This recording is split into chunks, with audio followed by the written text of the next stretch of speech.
நினைக்கிறேன் 15:5 சங்கீதத்துல சொல்றாரு, அவன் கம்பீரமா இருப்பான், அவன் அசைக்கப்படுவதில்லையா. யார் அசைக்கப்படுவதில்லை? கொடுக்கறதுனால. யார் அசைக்கப்படுவதில்லையா? அப்படியே கொடுக்கப்படுகிறவன் வட்டிக்கு கொடுக்காதவன் அசைக்கப்படுவதில்லை. கர்த்தருக்காய் கொடுக்கிறான். எங்க வட்டிக்கு வாங்கலாம், கடனை வாங்கி கோயிலுக்கு போயிருக்கிறான். எங்கப்பா போற? நான் கோயிலுக்கு போறேன். எங்க வாங்க? 10 பைசா வட்டி வாங்கி போறேன். வட்டிக்கு தேவையா? இது நமக்கு தேவையான அப்பா வட்டிக்கு வாங்கி எனக்கு கொடுத்துட்டு போன்றாரு.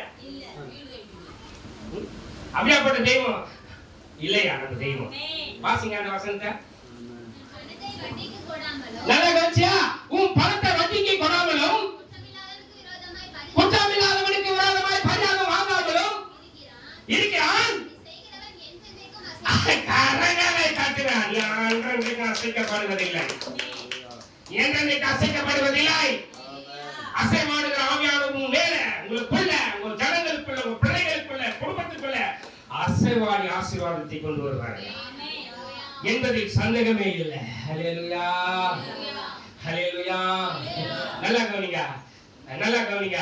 நான் 3 விதமா பிரிச்சேன். ஒன்று கொடுக்கறதுல, ஒன்று ஆலயத்துக்கு கொடுக்கணும், இரண்டாவது தரித்திற்கு கொடுக்கணும், மூன்றாவது ஏழைகளுக்கு கொடுக்கணும். சொல்லுங்க. ஹல்லேலூயா. நீதிமொழிகள் 22:9 வாசிப்போமே. நீதிமொழிகள் 22:9. நல்லா கவனிங்க. கருணை கண்ணன் ஆசீர்வதிக்கப்படுவான். கரங்களை தட்டுவோமா? ஹல்லேலூயா. இப்போ சாப்பிடுற சாப்பாடு கூட நம்ம ஏழைகளுக்கு கொடுக்கணுமா? ஏழைக்கு இறங்குற கத்திரிக்கை கடன் கொடுத்தாங்க. அவன் ஆகாரத்துல யார் கொடுக்கறதா? யார் கொடுக்கறதா? யார் கொடுக்கறதா? கண்ணன். கண்ணன் சொல்லுங்க. கண்ணன். கண்ணன் சொல்லுங்க. கண்ணன். கருணை வர்றதுனாலதான் அவன் கண்ணனான் மாறினான். அதனால கண்ணன். நல்லா கவனிக்க. இந்த கண்ணன் என்பது கொடுக்கறதுக்கு பொருள். கண்ணன் என்பது எடுக்கிறதுக்கு பொருள் இல்ல. நிறைய பேர் குழந்தை ஆக்கி அந்த கண்ணனை குழந்தை ஆக்கி வெண்ணை திருடுற மாதிரி வச்சிருப்பான். பாத்துக்கிறீங்களா நீங்க? ஐயா பாத்துக்கிறீங்களா? கண்ணன் வெண்ணை திருடன். என்ன சொல்லுவாங்க? கண்ணன் கொடுக்கிற திருடனா மாட்டாயா? அந்த பொல்லாத உலகம் ஆயிடுச்சு.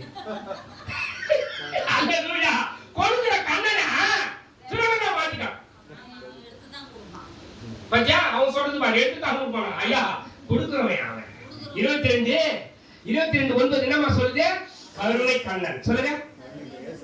கருணை கண்ணன் ஆசீர்வதிக்கப்படுவான். அவன் ஆகாரத்தை, இவன் ஆகாரத்தை அள்ளி துண்டுறவன் இல்லையா? அவன் துன்ற ஆகாரத்தை மத்தவன் கொடுக்குறவன். எப்படி மாத்திரம் பாரு மனுஷன். நம்ம ஆகாரம் பாப்பாரு. கடவுளை உரு கொடுத்தவன உருவாக்கினால, அதனால அவன் எல்லாம் பண்ணுவான். ஒருத்தர் போனாரு, ஐயா எங்கயா போறீங்க? வேகமா குழந்தை இயேசு கோயிலுக்கு போறேன். எங்க போறாரு? தட்டாஞ்சேரியில. நான் ஒரு மெசேஜ் கொடுத்துட்டு வரும்போது அவர் வேகமா போறாரு. காலையில மெசேஜ் கொடுத்தும்போது சுவிசேஷம் போறேன், காலையில போறான்னு சொல்லிட்டு. எங்க போறீங்க? வேகமா போறேன். எங்க போறீங்க? குழந்தை இயேசு கோயிலுக்கு. ஐயா இன்னமும் குழந்தையா இருக்கு. ஆமா குழந்தையா தான் இருக்கிறாரு. பாரு தாய் மடியில படுத்துருக்கிறாரு. அவங்க கழுத்தின் மேல தான் இருக்காங்களா? தாய் மடியில கோயில் பக்கத்துல தான் இருக்காங்க. பாருங்க ஐயா, அவர் குழந்தையா வந்தது உண்மைதாயா? நான் சொன்ன குழந்தையா வந்தது உண்மைதான். தாய் வயிற்றுல பிறந்தது உண்மைதான். அவர் வளர்ந்துட்டார் ஐயா. நீ தாயா ஒன்னும் குழந்தையாவே இருக்கிற. நீ இன்னும் பால் ஒண்ணுகிற குழந்தையா இருக்கிற. அவர் வளர்ந்துட்டாரு, பிரசங்கம் பண்ணாரு, 33 வருஷம் வாழ்ந்தாரு, 3 வருஷம் சுவிசேஷம் சொன்னாரு, மரித்தாரு, அடக்கம் பண்ணப்பட்டாரு, இப்ப உயிரோடு இருந்து போயிட்டாரு. நீங்க வரப்பாரு, இன்னும் குழந்தையாவே ஆரம்பிக்கிறீங்க. நீ என்ன யாரா இருப்ப? பொல்லாத உலகம் அப்பா உன்னைத்தான் கொல்லும் அப்பா. பொல்லாத உலகம் அப்பா உன்னைத்தான் கொல்லும் அப்பா.